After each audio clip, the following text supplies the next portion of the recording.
So it's May 30th. I wanted to give you an update on my Jiro Fuyu. These are the flowers, female flowers of my persimmon. So at this stage, we're looking at them. They're gonna bloom yellow flowers, and once the bloom petal falls, you'll see little persimmons. Yep. And it ripens about October for me here in Pacific Northwest. You see that picture about the fruit of it?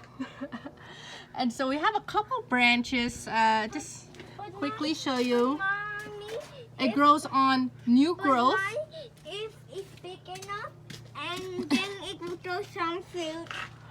It will. So we're looking at, I think, I like 5 months from now. Mommy, I like the fruit from on this tree. Now I'm talking about. Now I'll make a video now. Well, I hope you guys enjoy this quick video. I gotta go now.